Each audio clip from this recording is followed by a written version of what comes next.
I feel like that feeling when you might be getting sick. And I'm noticing that one of the impacts of it is that I seem to not have the amount of patience that I'm used to. So just wanted to let you all know where I'm at before I get started. Okay, so this is session 3 of How to Circle, where I'm trying to be as straightforward as possible about this thing we do. So let's start with, what is this thing we do? So I'm using a different definition every week. This is the one I'm using this week. So we observe how we coexist with what is. So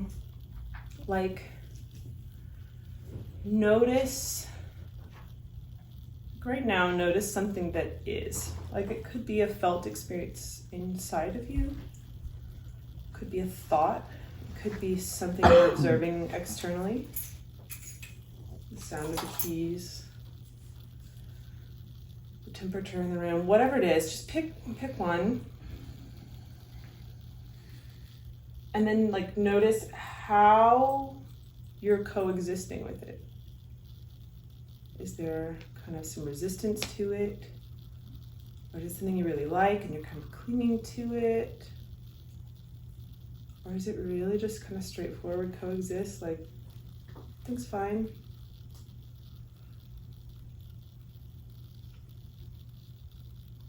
And right now you're observing how you're coexisting with what is.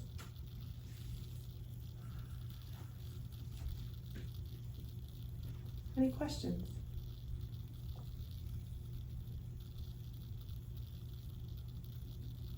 Does anybody want to describe how you're coexisting with what is right now?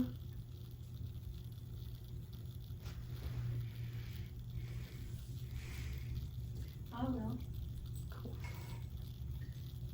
So I noticed that, I'm going to add an interpretation, but I feel like my heart is kind of a little bit, activated just by being here and being the first time. But I also noticed that my eyes were really drawn towards the birds and that I really wanted to look at them. And some of them looked almost like bats, and I thought that was funny. And I was just kind of enjoying looking at them, but also still feeling the feelings in my chest that are not so comfortable. So you're noticing, and you're noticing that you're interpreting. Mm-hmm. And some of the things you're enjoying and some of the things are kind of uncomfortable. And you're still choosing to be present with it. Right. Great. Perfect. You're circling. Yeah. Anybody else have any questions around this? Is it pretty straightforward? If you're judging the experience, are you not circling anymore? As long as you're observing the fact that you're judging, then you're good. In which case, judge away. Yeah. Oh, I am. Yeah. Yeah. And we're not saying that the unobserved is bad. That's totally allowed too. That's just not quite circling. Circling is a presence practice. So having awareness. Yeah. Awesome. Let's move forward. So we're not playing the game show today. Oh. I know. We're doing other things. That's fine. There's other things. But we are still doing good circling things that don't happen in bad circling. And it's going to drive Darren nuts because we're starting back at 1 again. I know where we're at. Yeah. We're number 13. It's cool. It's it's 3.1. Does that work for you? That's fine. Yeah. Right at 13. My notebook. So. I'm aware that this isn't group therapy. Right? That doesn't, right, I think you've maybe noticed that doesn't always actually happen, especially a first timer comes in you know, like it's a group therapy is like a pretty good guess. If you like come in, you don't know what's happening and you see what's going on, like that's a great guess. And it's just not what we're up to though. Did any of y'all kind of know why? Like what, can you name any of the differences between circling and group therapy? Group therapy's headed towards some type of like state of being different, or like being fixed potentially. Like a goal orientation. Yeah, it's like a goal. Yeah, I mean, it is interesting because I just told you that circling is a presence practice. So if you're not observing, you're not circling. So I guess in some ways there's also a goal in circling. But yeah, it's in circling, it's not about changing Yeah. what is. Yeah. Anything else? Yeah, therapy is led by someone who's educated for long periods of time, very, very practiced, and very particular. I mean, Professional. I've been educated in this for 5 years and I'm certified in it. But these are radically different things. As someone who, like, I've been to therapy for years. I'm a huge proponent of therapy. Most of you guys have heard my soapbox spiel. Very, very different things. Yes. Yeah. Yeah. Yes. The qualifications that a therapist has, Radically different. a circling facilitator is not going to be expected to have those qualifications. Yeah. Anything else? I kind of object to like therapies about fixing. Okay. Very hard for me to pinpoint a substantial difference between group therapy and circling. I think that one of the differences is where leadership or authority lies. Do you have more to say about that? That in a therapy situation, a lot of the time, not always, but a lot of the time, you're there sort of under the authority of the therapist, who you kind of trust to know what's best for you in a way that might not be the case here. Mm-hmm. Yeah, we do practice surrendered leadership here, which is different from therapy. It's also different where some of the ethics for a therapist is that they withhold a pretty significant amount of their own experience from the client, and that is not what we do in circling. We yeah. I think two other things I really want to name is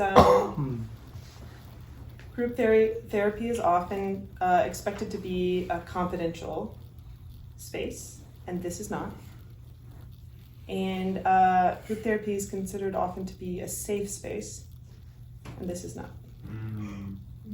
So this is a place where each of us is trying to practice our own boundaries to the best of our ability. And we care about each other. We're gonna probably want to help each other. Yeah, but it's like the facilitator's not gonna kind of rescue anybody necessarily. They might, but it's not the expectation. Is this clear enough? Yeah, I think sometimes people come in and they're like, I'm gonna talk about all the stuff I've been struggling with this past week. And it's like, no, we're doing a presence practice. Like, it's a different thing. And it's totally understandable that they make that mistake. Like, it's totally legit. I'm interested in, as a facilitator, how you would deal with someone coming in thinking that's what it is and like riding a train down the tracks. Yeah, it's the same thing I do in a solo practice when my thoughts won't stop. And it's just, so like with a human, I would be like, what's it like to be telling us this right now? Or a good one is like, who are we to you as you tell us this? Mm-hmm. So really bring their attention to the people in the room, to what's happening right now. What's it like to be looking at me right now as you say this? So you're including that they're saying it, and including something that's happening now. So in my solo practice, it's like, oh, my thoughts are going crazy and I feel my breath. What's it like to be noticing them both at the same time? Oh, okay. And you wouldn't let them know? It's tricky. I wouldn't want to shame anybody. I wouldn't want to lead somebody to think like you did a wrong and you just got in trouble, and so keep your mouth shut until you figure out how to do it right. Like, right? Like, circling is not about like don't ever get it wrong. Yeah. Good questions. Yeah. All right, onward. 3.2. We're persistently welcoming the unwelcomable. I made up that word, unwelcomable. And I also really like using persistently, right? Because it's not always easy, but it's like, so like the Buddhist concept of inviting Mara to tea. I don't know if you've heard this, but Mara meaning kind of judgments or something Buddha himself was struggling with, and he kind of had this kind of concept of like, when judgment, when this thing I don't like comes to visit, why don't I like set the table and offer him tea and have him sit down with me instead of kind of pushing him away. And the most recent one for me was I was listening to like a Dharma Punks episode.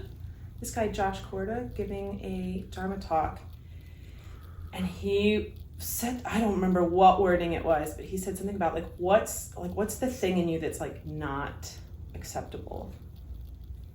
And it became clear in me at that moment, this was a couple of months ago, and I was like, oh, it's not acceptable for me to stop trying to lose weight.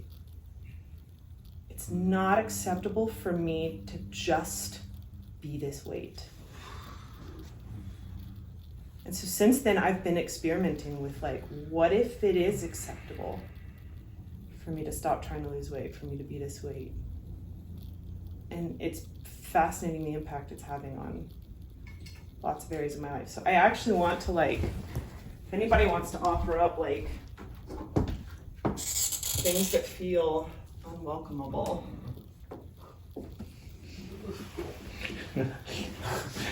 Yeah, we can talk about what it feels like to try to It's cringe city out here. invite it to the table. Not knowing the answer.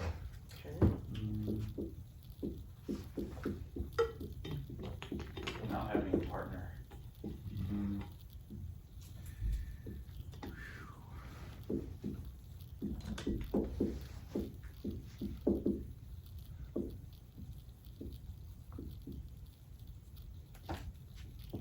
Hair loss.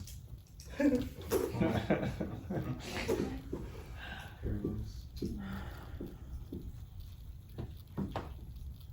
make money. I gotta make money. Is that you gotta make money unwelcomable?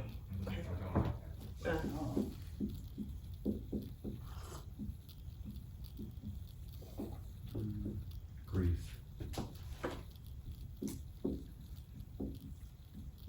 Superficiality, like the stuff that I'm superficial about. Y'all will never know.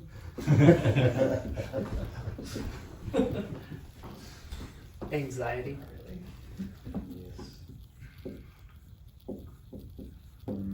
Judgments.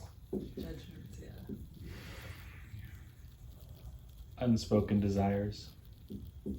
So since I'm running out of space, This is a good list. and I'm having trouble spelling. Okay. So whatever one on this list or something that is unspoken that's inside you, see what it feels like just right now to just try to welcome it. Right? And that may mean, right, if this is the unwelcomable thing, and then let's say this is your like, it's fine, everything's fine. This is your like, no, like your unwelcomingness, then can you welcome that? Right? Whatever is like the closest layer you can get, welcoming that one to tea, right? You're not just saying like, I like you when we're being best friends. It's like, We're gonna look face to face. I'm gonna offer you something. Hi, here we are together. Yeah? Does this make sense? You look really worried. Is there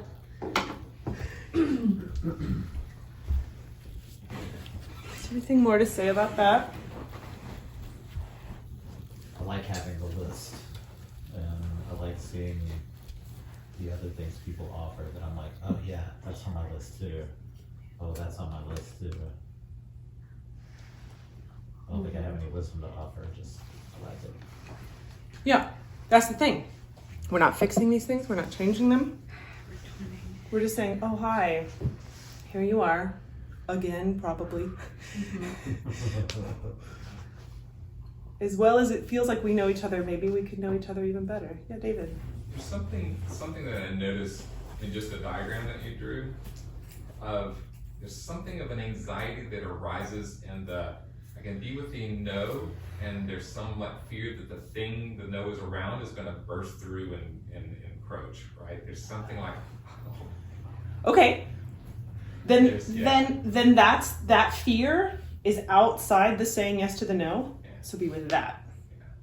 Right? That's the accessible layer right now. Yeah. Sometimes I like when I can feel I have lots of layers between where I'm at right now and the experience, I try to like name all the layers and count. I'm like, oh, I'm 5 layers away from the experience. Okay. Okay. I remember the day I did that, driving in the car. I counted, I'm like 5. All right. That's where I'm at. Okay. I think I got lost on the layers bit. Can you do it for yours? I didn't. Oh, the one that I had however long ago? I don't remember what that one was, but I'm going to do it for David's. So is yours still got to make money? Okay. So David apparently has the unwelcomable thing is got to make money. And then that it's being unwelcomed is this no. Like, no, I don't want to have to make money, right?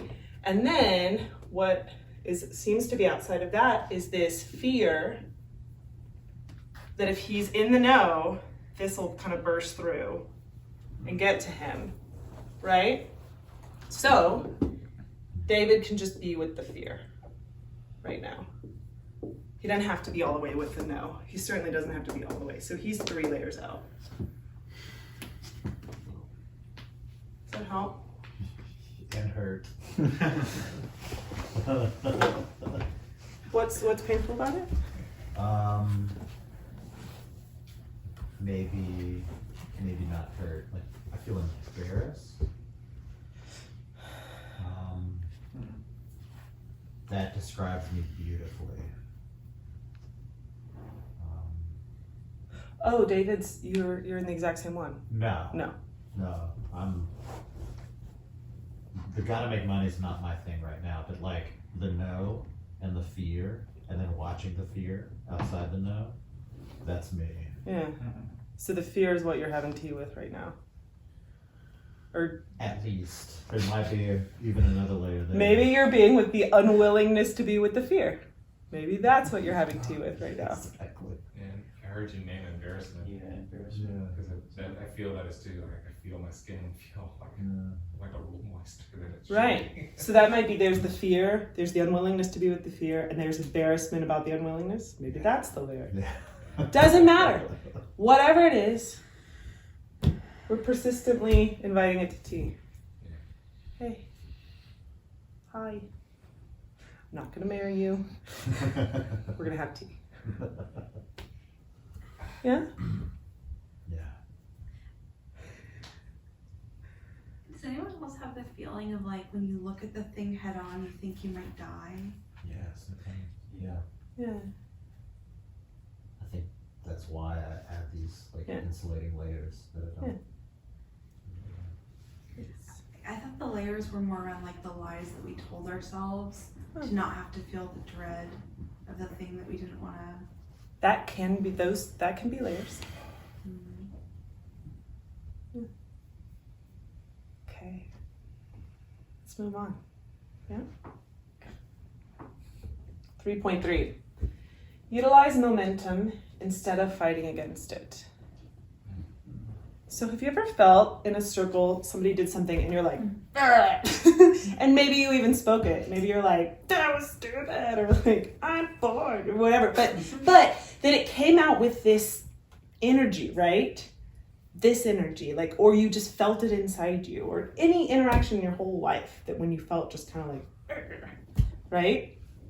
And the example I wanted to use is like where this is super common is like any sort of like combat fighting, right? It's like hits and blocks and a hard thing pressing up against a hard thing. And I found this martial art, which so beautifully demonstrates what I'm talking about, where the idea is you take the momentum that's already there and you can just utilize it and redirect it.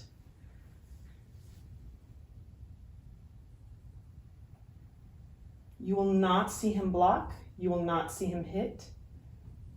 You won't see him initiate any aggression. He's welcoming, like he's open-handed welcoming it in. And it's this flowing, it almost looks like dancing.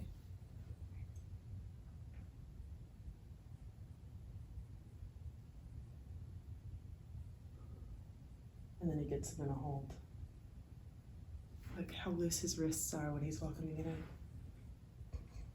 He's not tense. He's like, hey, oh, here we are. Let's use this. Let's flow it.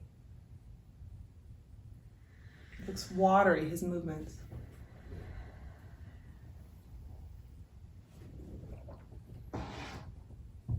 And it's not like these guys that he's taking down aren't like young and fit. I doubt they're weak. And it looks like he just pushes them over. He's utilizing their own momentum. Is that like embracing the thing that you dread and fear and using it to your advantage? Could be. The meaning I'm taking from that is like, all right, like, oh, I'm noticing resisting this thing you said. Like, I feel anger. I feel judgment. I'm noticing this thing. Right. That's as far as I've got. That's where I start. Yeah. Like, I'm gonna bring it to So what I'm proposing is this is an option for the next time you're in a circle and you start to feel that resistance, that pushing, like kind of think of him and see like, how can I flow with this? Like, how can I move in a way that is actually partially a yes to the energy that just happened, but also redirects it in a direction that I'm even more of a yes to. I like that. And I like it, this pole for me is this metaphor of like words, right? We have to use these words to interact. And so this is like, now he's got an arm lock with it. Yeah, so that's the whole video. Yeah, so going back to here, does this concept make a little bit more sense now? I have a question. Yeah. So, would that look like if something came up and you just named it, like would that be going with the momentum? So, say that you were aware, like a resistance came up, and then you just felt it and said, I'm feeling resistance to that. Would that be an example? If it feels like it has that flow in you energetically, totally. Yeah. So the idea, I mean, because it seems to me like when you name things and just put it out, then that's what allows that flow. Yeah. To maybe Right. return. Well, you can name it with the push though. You can be like, I'm feeling resistance to that. And you're actually pushing. You can be like, whew, I'm feeling a lot of resistance to that, but let's be in that. Yeah. I think the part of this I had a question about is like, I like the utilize momentum part, but the part I'm struggling with is like the advice of like, instead of fighting against it. Because I think sometimes like the momentum is like leading into a fight. Potentially? So I'm not saying avoid conflict for sure. Right. But conflict can be can have a feeling where the momentum is flowing, but you've all felt it kind of in any sort of interaction when somebody kind of like throws the parking brake on. There's like an energetic like, right? Like stop the thing, right? And that's what I'm talking about, that energetic one. Got it. Where it's like, I'm leaving presence now with you in this connection. Is that? I can imagine scenarios where that is either or. That's where it's kind of, it's third week, so I'm pointing more directly at the energetic realm, right? So this doesn't actually determine what your behavior is. It's how it feels in you. Am I, or am I? Mm-hmm. And it might even be me flowing with somebody else's. It's interesting too. I think about like conflict. I think about competition. Like if we're playing a chess game or something, there's something in the game of the chess that I'm engaged because I want to have the engagement, right? But if I get to a point where it feels like, oh, you did something that challenges me and I want to throw the pieces aside or just stomp, it's like, oh, that's a very different thing, right? I'm no longer, I'm almost lost the capacity to be in this relationship at that point. And you could still handle that moment with this flow. Yeah. Right? Yeah, it doesn't require that I step outside of that flow. I can include that, oh, wow, that hurt, and whew, Right. come back to center and, whatever. Can I add one to the list? Yeah. Inadequacy. Oh, this list. Yeah. Yeah. Cool. Thanks. All right. Let's move forward. 3.4. Constantly upgrading my ability to meet my needs. Meet my own needs? Is that what you mean by that? Yeah. Right. Which, like, one of the ones for me has been I've learned how kind of fiercely independent I tend to be. And so one of the ways I'm learning how to meet my needs is to like learn how to ask for help and learn how to accept help that's offered. So this doesn't mean that it has to be all by yourself. But that like, yeah, you're just like constantly putting a new tool in the toolbox of ways my needs can get met. You just keep getting another tool, another tool, another tool. Makes sense. All right, that was pretty straightforward. Okay. 5. Open to seeing my shadows and golden shadows. This golden shadows is new to me. But does everybody actually kind of know what we're pointing at here? Yeah. So a shadow of mine is going to be something that is at play in me. It's enacting in me, and I can't see it. In my self-awareness, I'm not aware of it. And that's one of the reasons we need to interact with other humans, because other humans can help be like, yeah, what's that thing? And you're like, what thing? They're like, that thing that you're definitely doing. And you can be like, maybe it's a shadow. And then kind of like basically let their pointing it out kind of help shine a flashlight, and that you can actually kind of turn and look at it and be like, ooh, that is a thing happening in me, right?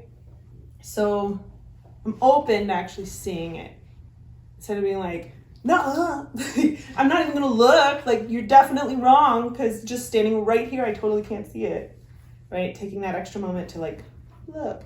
You know who's great at it, I love it, is really good at it lately, is Shane.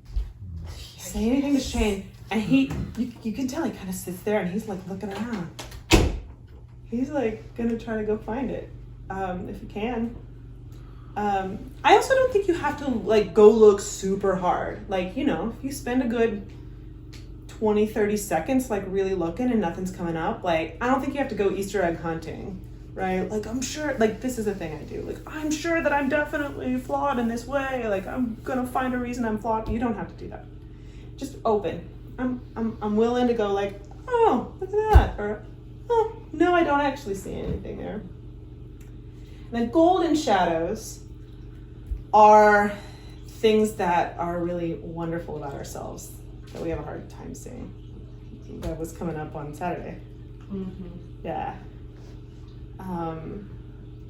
It's when somebody gives you a compliment and you're like, no.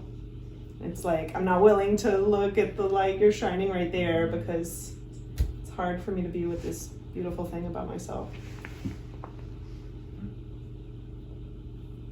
Right? And so the openness again is like, it doesn't have to be easy, you don't have to be good at it, you don't have to like it. It's just like, oh God, okay, I looked and it was really hard. Like, okay, right?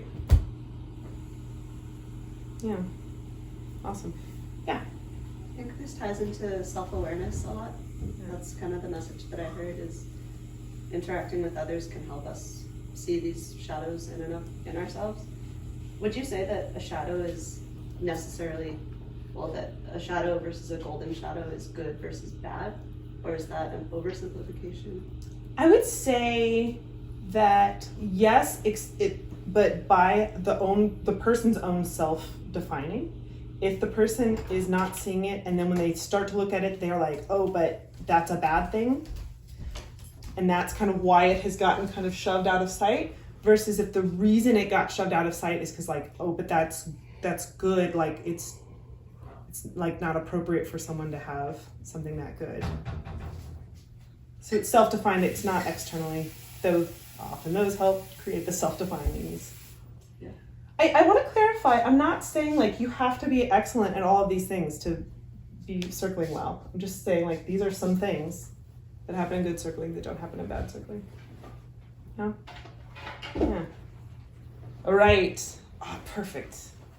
Because I want to spend a lot of time on this. Practice finding the unconditional we.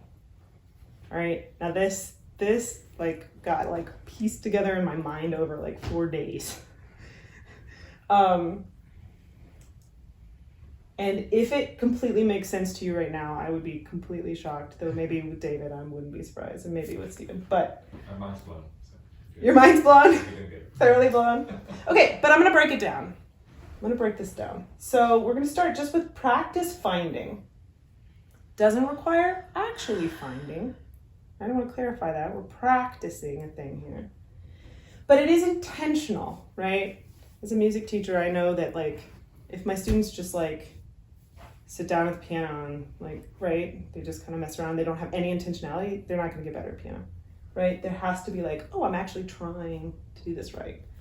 So you have to actually be trying to find to some extent, but you don't have to actually find. Totally gets to be imperfect. All of circling gets to be imperfect because we're humans and we're imperfect.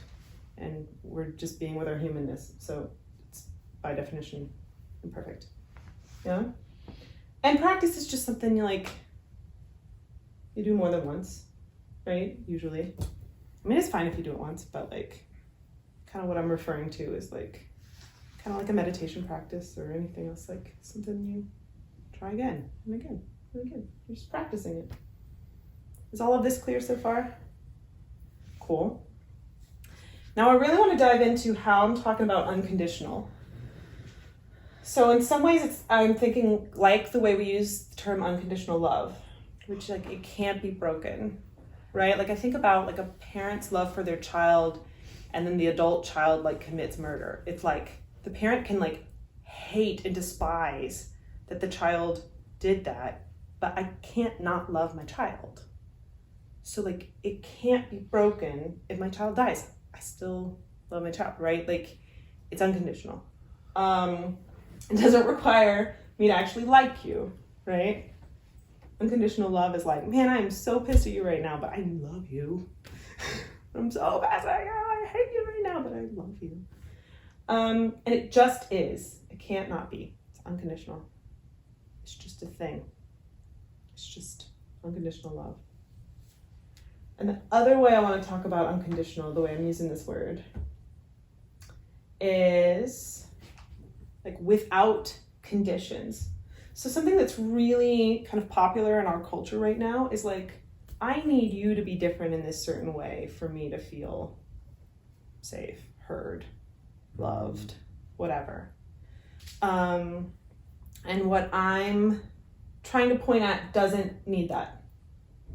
Doesn't need it. I don't need anyone to behave any differently to be able to access the unconditional we. Right? And it includes everything, right? These are kind of include because it's like it can include any type of behavior that I don't like can be included, right? It's unconditional. Right? So we're at practice finding the unconditional. So far, are we kind of following? Yeah, David. There's this is where my brain broke. It's beautiful. The unconditional love part of it is the thing that kind of that's an example-ish, right? And my mind immediately says, even with a parent, there are some parents that don't love their children, right? So there's something like that. The thing that comes to mind is like, if I'm noticing it, it's almost by definition not the unconditional thing. Like there's something like, oh yeah, this is better this way and not so good that way or something. So there's something of, I can find the edge of my conditionality to it.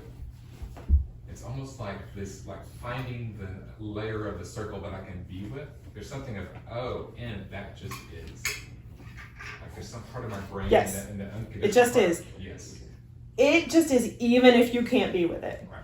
So there's something of it, if I notice, oh, I should, if I was a good person, I would just allow you. That's not the same as unconditional, right? Those are your conditions, yeah. Right.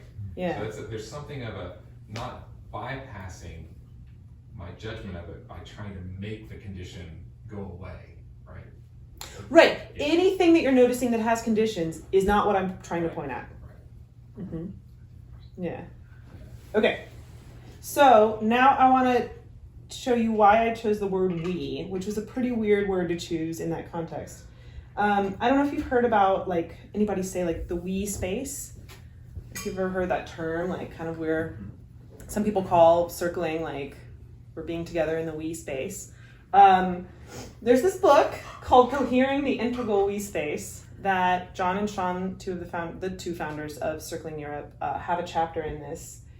And a couple of years ago, I went to try to read that chapter and ended up in an amount of fury and existential anger.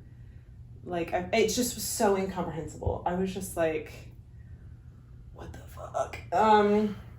So the we space can be very tricky to point at, but I'm gonna do my best today to try to really point at it.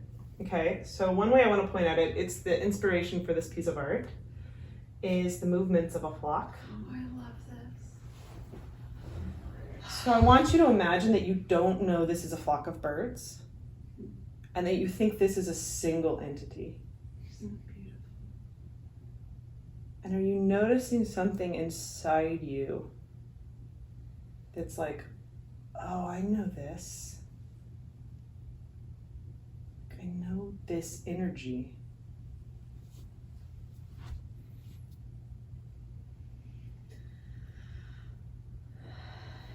And when I'm in a group of people, like energetically, this is happening amongst us.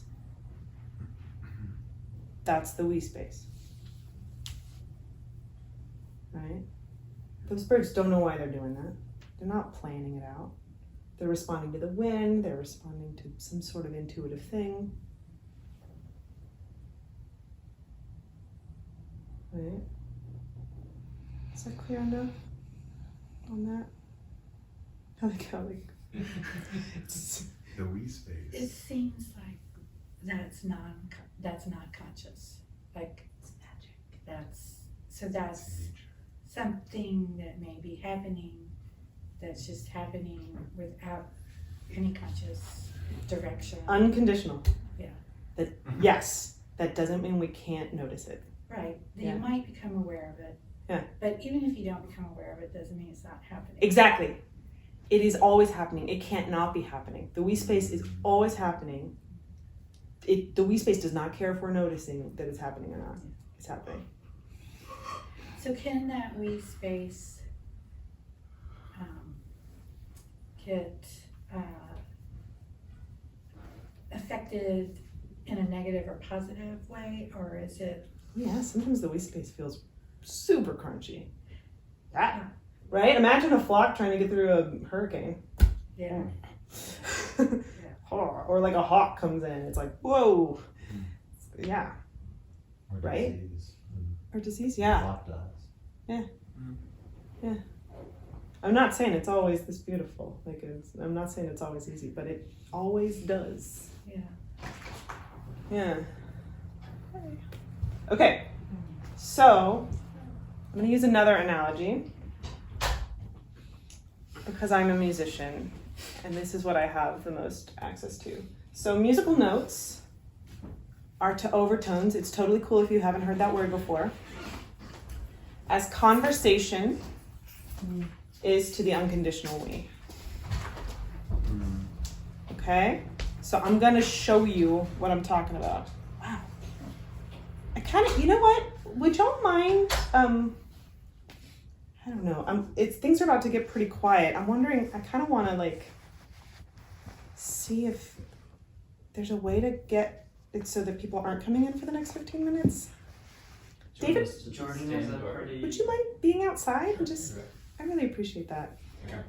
Awesome. I think since y'all are already in, y'all can stay in.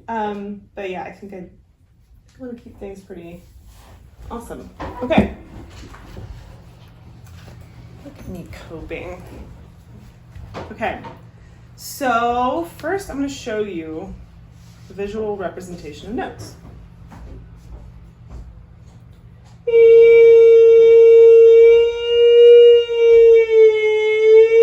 So you see these lines, these sideways lines? They're showing you the different pitches, right? So if I'm not on the pitch, I'm not on the pitch. So it's like, you're right or you're wrong.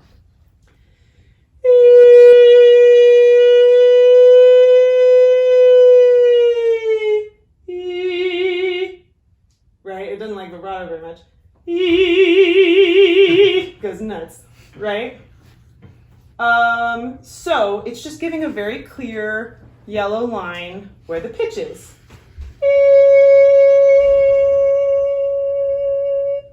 But what I want to look at is this stuff. Did you notice this stuff? Anybody notice that? Or were you all just looking at the yellow line? I was looking at the yellow line. Looking at the yellow line? Wait. What's happening the whole time? Well, actually not so much right here. But that stuff, it kind of keeps going. Look at that. Keeps going up in these really high pitches. There's still these dots, right? That looks just like mechanical flaws of my technology or something. But it's subtle things pointing us to overtones. So I'm going to show the not so subtle version of overtones.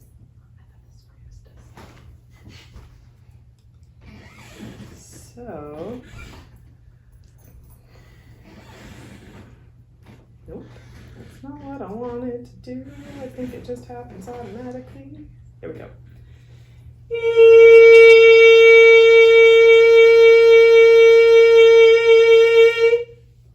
So that's the actual pitch I say. And these are all overtones. So those are all also pitches that are sounding right now. Can you notice them? I'm going to try again, and you're going to see if you can notice any of the other pitches other than the core one that I'm singing.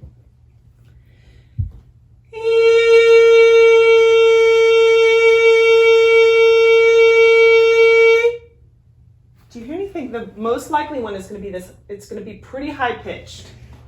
Kind of up where, like, if you've ever gotten tinnitus, like after a loud concert and your ear is ringing, it's going to be up there.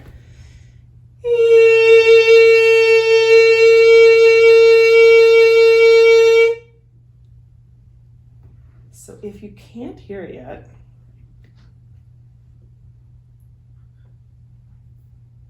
all right. Volume works out okay. This woman can control her overtones. Oh no. Battery 100%. Tell you something. There we go. It doesn't get very loud. Polyphonic singing today. Overtone singing is a voice technique where one person sings 2 notes at the same time.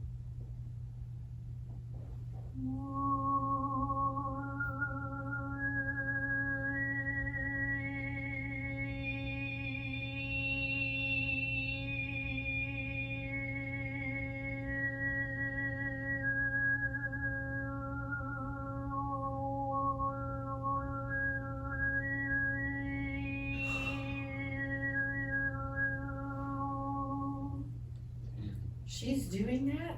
She's not doing the whistle, is she? So she's shaping her mouth in a way that highlights only one of the overtones at a time and reduces the other overtones so that you can hear just 2 of the pitches at the same time. But all of those overtones always exist over the root note.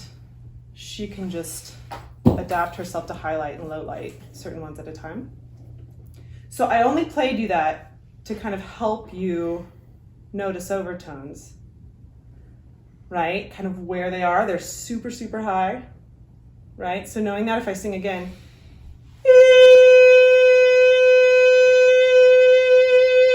you hear that like high ringing? You know what?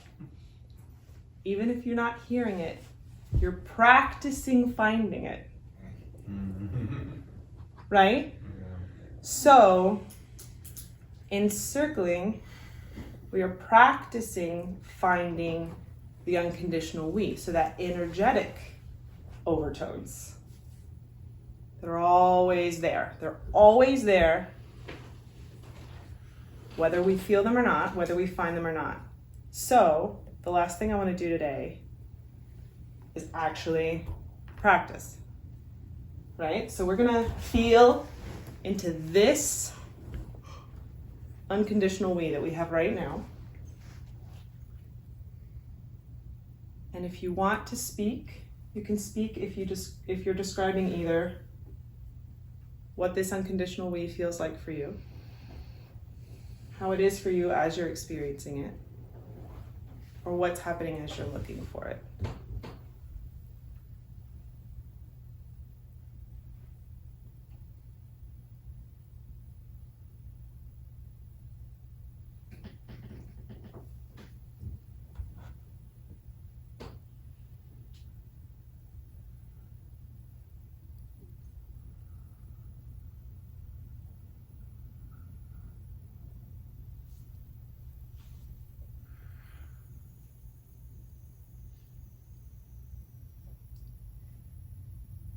Feels like a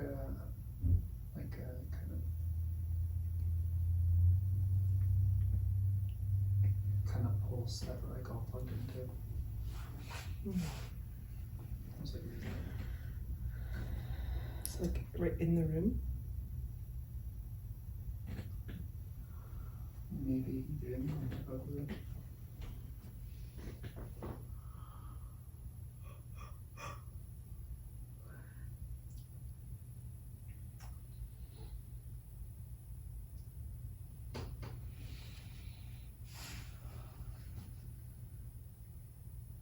I kind of feel like if we were birds, we would all be like in the mud, kind of hard to move. There's like a kind of thing. I forget if that's what you asked. Oh wait, no, yeah, you're describing it.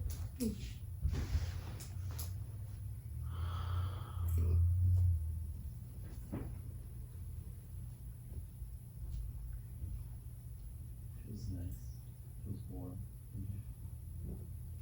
No. I feel it here, and I can also feel it in all of my skin and my outer layers. At first it felt like an unconditional y'all. As I've kind of settled in, it's gotten more and more we like.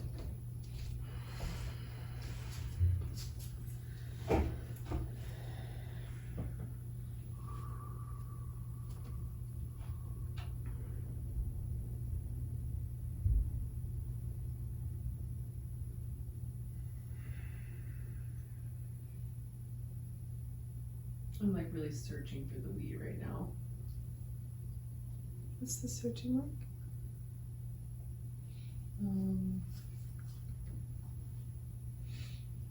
Just like a lot of observation. Like we're all coming with different experiences of today, and I think I'm feeling like a little bit lost right now, and so it's hard to know that other people, like I feel like we moved really fast just like at this last portion, and I'm like, whoa, I like need you to go back to the last slide. And so I'm kind of like a little anxious. Can I share how I do it? Because like sometimes Joel, we're doing it right now. You missed the cool. Sorry. context. I'll check my You can do it. Something about like both of y'all's tenderness made me shift from like we're stuck in the mud to like kind of like bathing in it, and it's like warm and kind of like nice and gooey or something. Yeah. It's still mud.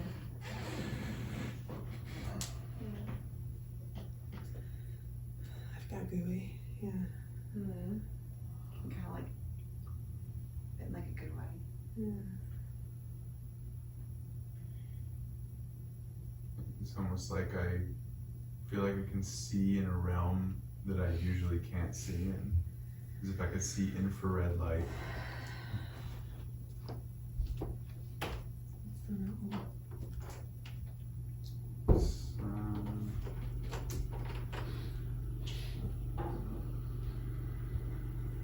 It's just like a lot quieter than what I'm used to. Yeah.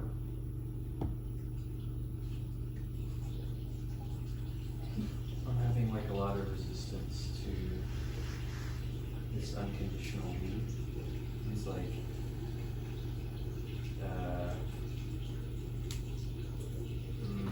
it's hard to word, but it's like,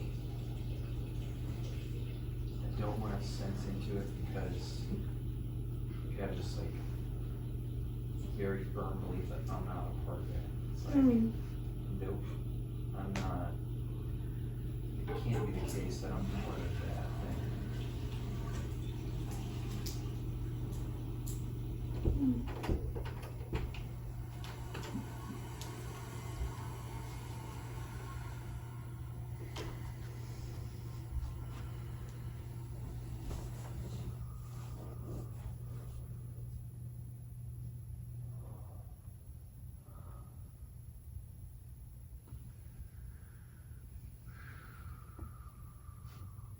Does it make a difference when you make eye contact? Like, does it feel different?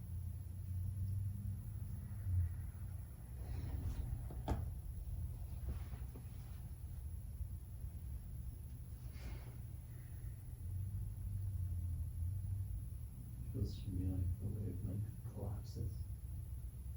I have to consciously re-expand it.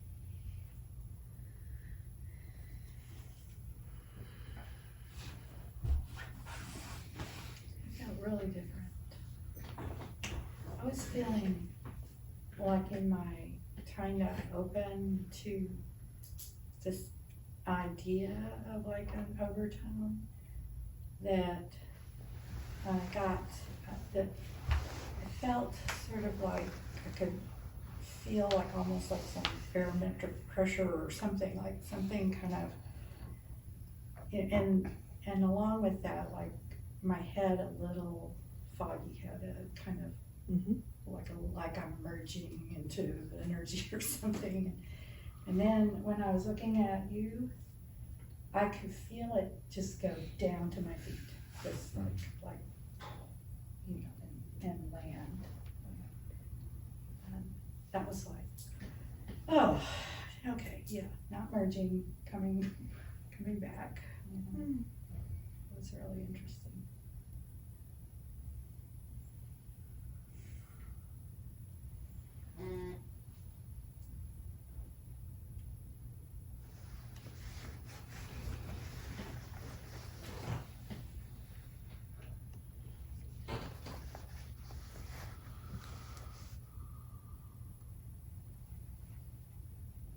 All right, everybody.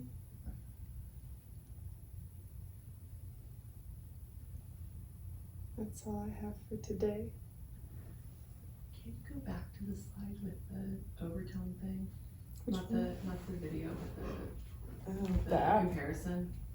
No, just the comparison. You mean no Oh, start to the overtone? words. Yeah, this. Yeah.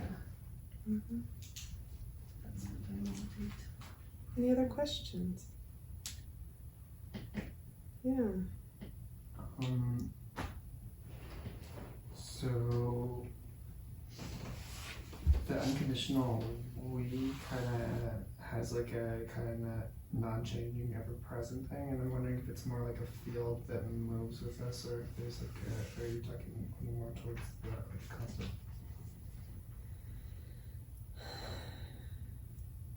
That question seems to be like right at the edge of where I'm at in my understanding of it.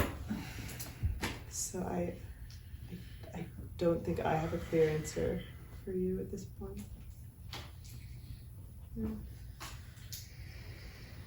Okay, we're gonna take about 15 minutes to hang out, do whatever you want, and then we'll do 2 hours of practice circling, surrender leadership. You can stay for that if you want. You don't have to. And thanks, everybody. Thanks,